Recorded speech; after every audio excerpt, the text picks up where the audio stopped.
அனைவருக்கும் வணக்கம். இன்று உழவர் மகன் அப்படிங்கிற திரைப்படத்தோட ஆடியோ ரிலீஸ் பண்ணியிருக்கோம். உழவர் மகன் அப்படிங்கிறதே மிக ஒரு அற்புதமான டைட்டில். ஏற்கனவே நம்ம கேப்டன் புரட்சி கலைஞர் விஜயகாந்த் நடித்த உழவன் மகன் மிகப்பெரிய வெற்றி அடைந்த படம். இப்போ அந்த டைட்டில் திரும்ப உழவர் மகன் வர்றது மக்களே இந்த டைட்டில் மேலே ஒரு எதிர்பார்ப்பு இருக்கும். ப்ரொடியூசர் முருகன் அவர்கள் வந்து கதை வசனம் பண்ணியிருக்காங்க. இயக்குனர் ஐயப்பன் ஏற்கனவே ஒரு கட்சிக்காரன் ஒரு பரபரப்பான ஒரு படத்தை இயக்குனவர் இப்போ உழவர் மகன் படத்தை இயக்கியிருக்காரு. உழவர் மகனுங்கும்போது டைட்டில் மேலேயே ஒரு ஒரு ஈர்ப்பு. இன்னொன்று டைட்டிலே உங்களுக்கு ஒரு கதை சொல்லும் உங்களுக்கு. ஏன்னா இன்றைக்கி வந்து கமர்ஷியல் அப்படிங்கிற பேரில் காதல்ங்கிற பேரில் நிறைய நம்ம கல்ச்சரை விட்டுட்டு நிறைய கதைகள் வருது.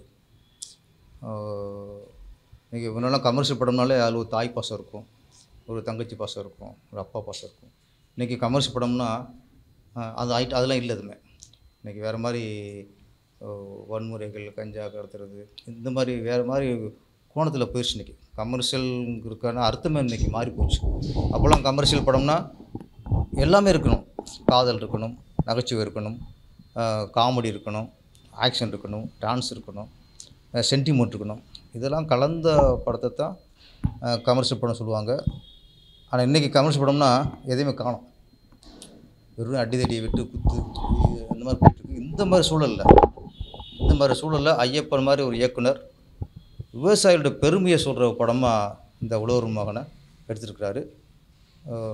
நம்மளே பார்த்திங்கன்னா ஒரு விவசாய குடும்பமாக இருக்கும். இந்த விவசாயிகளே தங்க குழந்தைகள்கிட்ட நாளைக்கு என்ன ஆக போகிற அப்படின்னா, நான் டாக்டர் ஆக போகிறேன், வக்கீல் ஆக போகிறேன், கலெக்டர் ஆக போகிறேன். இப்படித்தான் விவசாய குடும்பத்திலேயே நம்ம வந்து ஒரு நாளைக்கு என்ன ஆக போகிறோங்கிறத டாக்டரும் சொல்கிறோம், வக்கீலுங்கிறோம். யாருமே விவசாய குடும்பத்தில் திருப்பி நான் விவசாயம் ஆக போகிறேன் அப்படின்னு யாரும் சொல்கிறதில்ல, சொல்ல வைக்கிறதும் இல்லை.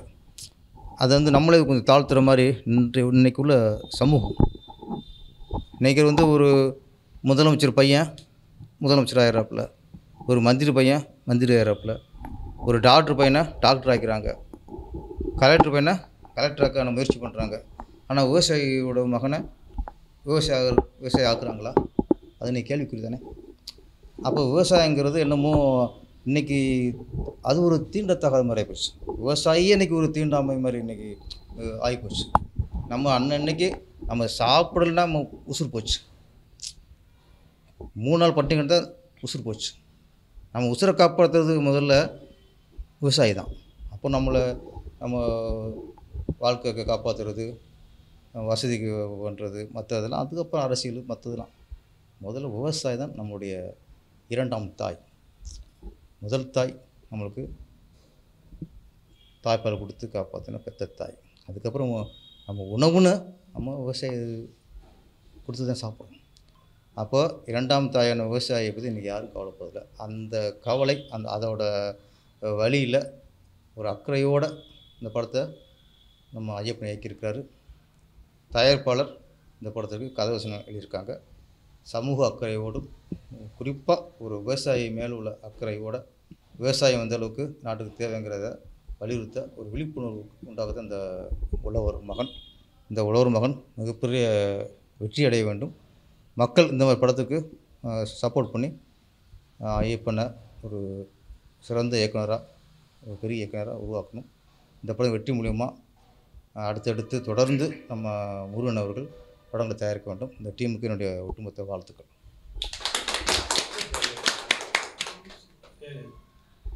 இப்போ நீங்கள் சொன்னீங்க, இப்போ இருக்கிற ஒரு ரீச்சுக்காக இன்ஸ்டாகிராமில் இருக்கவங்கலாம் கூப்பிட்டு நடிக்க வைப்பாங்க. எவ்வளோ நடிகர்கள் தேவையான நடிகர்கள்லாம் இருக்காங்க. ஒரு ரீச் வேணும், ரீச் கிடைக்கணும்னு பண்ணுறாங்க. அது என்னென்னா அது ஒரு சீசன் தான். ஒரு சீசன் வந்து அப்பப்போ சினிமாவில் வரும், மறைஞ்சிரும். இங்கே திறமை உள்ளவங்க தான் நிலச்சிருப்பாங்க. இன்ஸ்டாகிராம் அதில் அவங்க பொழுதுபோக்கு பண்ணுறவங்க. ஆனால் இங்கே சினிமாவில் இதே பொழப்பாக இருக்காங்கல்ல.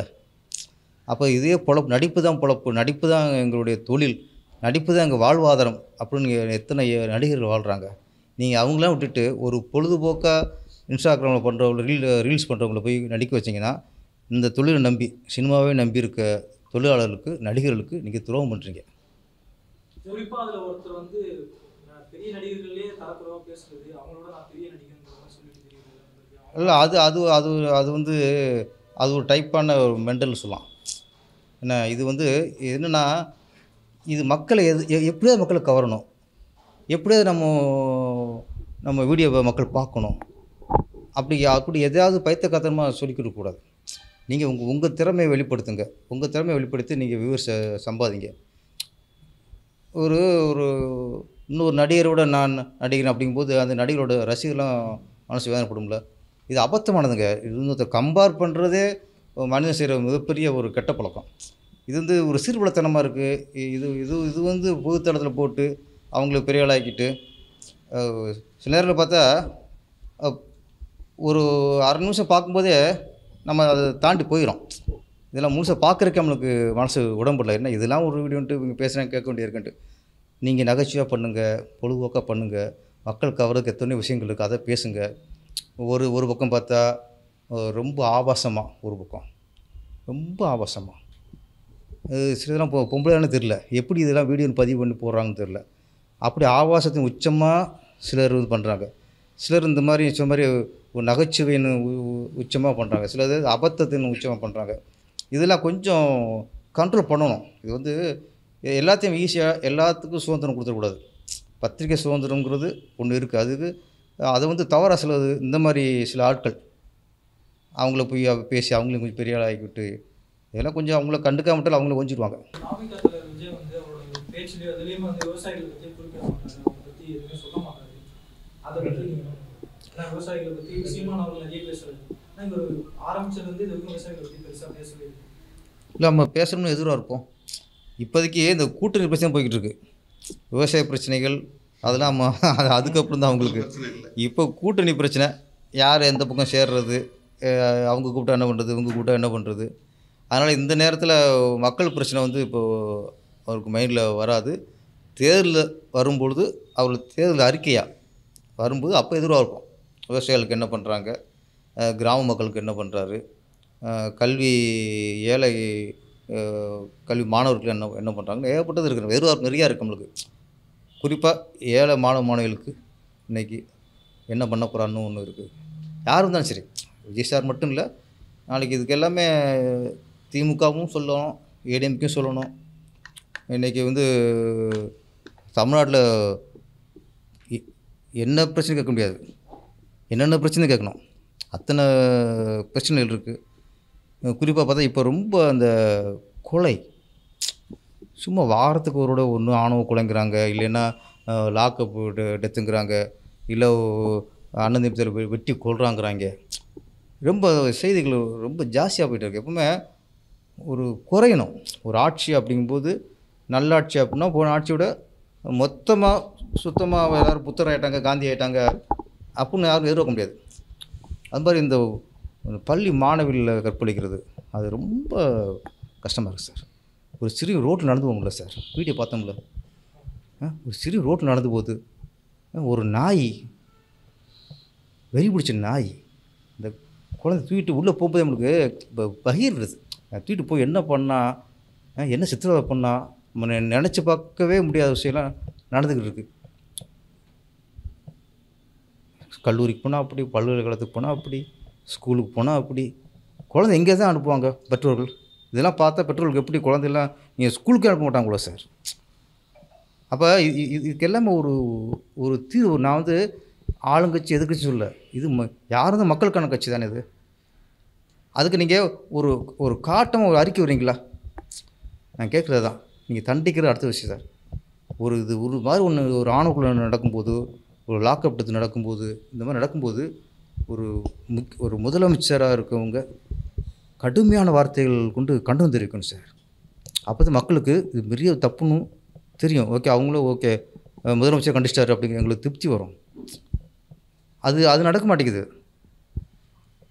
அது மாதிரி நிறைய இந்த ஏழை பசங்க நீட்டுங்கிறாங்க. நீட்டை படிக்கிறதா படிக்க வேணாமா? நாங்கள் அது ரத்து பண்ண மாட்டீங்களா? மக்கள் குழப்பக்கூடாது. ரத்து பண்ணுறோம்னா ரத்து பண்ணியிருக்க, அதுக்கு முயற்சிஃபுல்லாக எடுங்க. ரத்து பண்ணுறோன்னா ஒரு நம்பிக்கை போயிடுது எங்களுக்கு நிறையா. நான் விஜய் சார் மட்டும் இல்லை, திமுக, ஏடிஎம்கே, பிஜேபி மக்களுக்கான கட்சியாக இருக்கணும் சார். யாராக இருந்தாலும் சார் மக்களுக்கான கட்சியாக இருக்கணும். விஜய் சார்கிட்ட விவசாயியை பற்றி கொஞ்சம் எதிர்பார்ப்போம். சுப்பலட்சுமி பிலிம்ஸ் சார்பாக கே. முருகன் அவர் தரப்பில் ஆகஸ்ட் 8ஆம் தேதி வெளியாக உள்ள உழவர் மகன் திரைப்படத்தின் இசை மற்றும் ட்ரெய்லரை வெளியிட்ட இயக்குனர் திரு பேரரசு அவர்களுக்கு என்னுடைய நன்றியை தெரிவித்துக் கொள்கிறேன். இந்த படம் வெற்றி அடைந்து அதில் வரும் வருமானத்தை மாவட்டத்தில் உள்ள ஒவ்வொரு நலிவடைந்த விவசாயிகளுக்கும் நாங்கள் உதவி செய்கிறோம்னு இருக்கோம். அதனால் மக்களையாக நீங்கள் தேட்டருக்கு போய் இந்த படத்தை பார்த்து உதவி பண்ணிங்கன்னா நீங்கள் விவசாய வளர்ச்சிக்கும் விவசாயிகளுக்கும் உதவி பண்ணதாக இருக்கணும் வேண்டி விரும்பி இந்த படத்தை தேட்டரில் போய் பார்க்கணும்னு கேட்டுக்கொள்கிறோம். எல்லாருக்கும் மீடியா நண்பர்கள்லாம் வணக்கம். எங்களெல்லாம் மதித்து வந்த பேரரசு சார் டைரக்டருக்கும் என்னுடைய மனமாக நன்றியை தெரிவிச்சுக்கிறேன். இந்த மாதிரி அரேஞ்ச்மெண்ட் பண்ணி கொடுத்த சாருக்கும் நான் நன்றி தெரிவிச்சுக்கிறேன், சரவணன் சாருக்கும். இப்போ அந்த கதையை பார்த்திங்கன்னா உழவர் மகன் அப்படிங்கிற விவசாயம் அடிப்படை விவசாயி ஒரு பயிரை விளைவிச்சு அதை காசாக்கிறதுக்கு எவ்வளோ கஷ்டப்படுறான் அப்படிங்கிற கட்டணம் இது இருக்குது. அதுக்குள்ள ஆழமான காதல் இருக்குது, மனசுக்கு ரொம்ப ஆழமான காதலை நாங்கள் சொல்லியிருக்கோம். இதை படத்தை போய் பார்த்தா தான் அது தெரியும். உங்களை மாதிரி வீடியோ நேயர்களும் இதை மக்கள்கிட்ட கொண்டு போய் சேர்க்கணுங்கிறத என் மனமார்ந்த நன்றியை தெரிவிச்சுக்கிறேன்.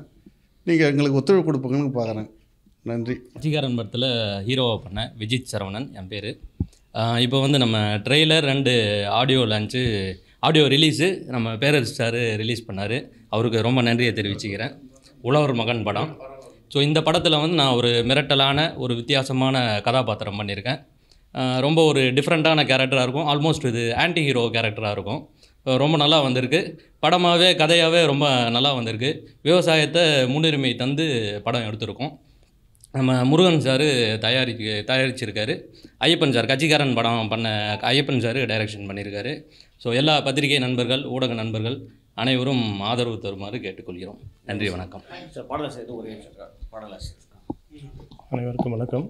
நம்முடைய இந்த இசை வெளியீட்டு விழாவுக்கு வந்த பேரரசு அவர்களுக்கு முதலில் நன்றியை தெரிவித்துக் கொள்கிறேன்.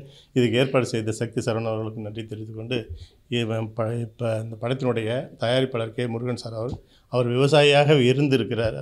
அதனால் அதனுடைய விவசாயத்தை தெரிஞ்சுக்கிட்டு படம் எடுக்கிறத விட விவசாயத்தை இருந்து அதை அனுபவித்து ஒரு படம் எடுக்கும்போது மிக சிறப்பாக இருக்கும். அதே போல் ஐயப்பன் சார் இந்த படத்தை ரொம்ப சிறப்பாக எடுத்திருக்காரு. அது இதில் பாராட்டுக்குரியது. அவர் 2-3 படம் பண்ணியிருக்காரு. தோனி கபடி குழு, கட்சிக்காரன், இது 3வது படம். நானும் அவர் 3 படத்துலையுமே நான் பாடல் எழுதியிருக்கேன். இந்த படத்தில் இணை தயாரிப்பாளரும் பாடல் ஆசிரியராகவும் இருக்கேன். இதில் 3 பாட்டு சார் சொன்னார், சுச்சுவேஷன் சொன்னார். அந்த 3 பாட்டு ஒரு காதல் பாட்டு, அது அடுத்தது ஒரு இது ஒரு குத்துப்பாட்டு மாதிரி, அதாவது பார் சாங்கு. அதுக்கடுத்து தாயினுடைய உணர்வுகளை வெளிப்படுத்துகிற மாதிரி ஒரு பாட்டு.